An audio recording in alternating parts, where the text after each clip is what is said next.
deux femmes aimaient Dieu. Et c'est l'amour dans leur cœur pour Dieu qui a fait sortir ce qu'ils sont venus faire sur la terre. C'est cet amour qui les a emportés dans leur destinée.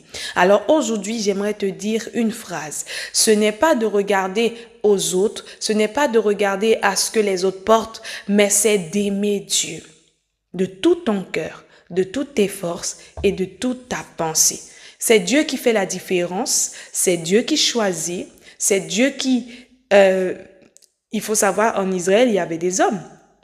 L'Esprit de Dieu pouvait remplir un homme pour pouvoir être juge en Israël, mais Dieu a choisi Déborah parce qu'à l'époque-là, c'était une femme qui avait la crainte, l'amour de Dieu.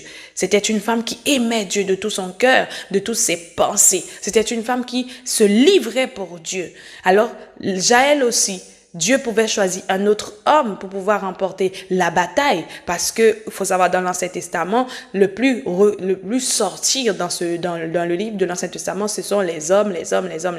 Les femmes n'étaient pas reconnues dans l'Ancien Testament en soi comme des femmes combattantes pour Dieu, des victorieuses pour Dieu, des femmes qui étaient reconnues dans les peuples. Non, les femmes étaient des femmes de foyer, des femmes dans le secret, des femmes vraiment qui, voilà quoi.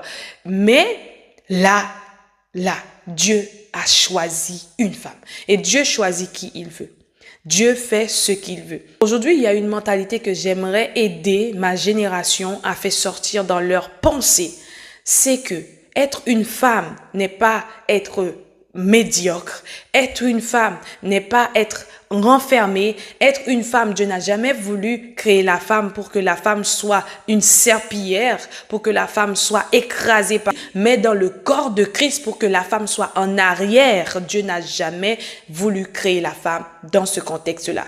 Dieu a créé la femme pour que la femme soit une aide pour l'homme. Je ne rentre pas dans le détail parce que c'est vraiment un cours biblique, mais aussi pour que la femme remporte la victoire. Est-ce que vous avez vu dans l'histoire, même dans l'Ancien Testament, une femme a remporté la victoire? Et elle n'est pas la seule, il y a plusieurs femmes dans l'Ancien Testament qui ont remporté la victoire pour Dieu.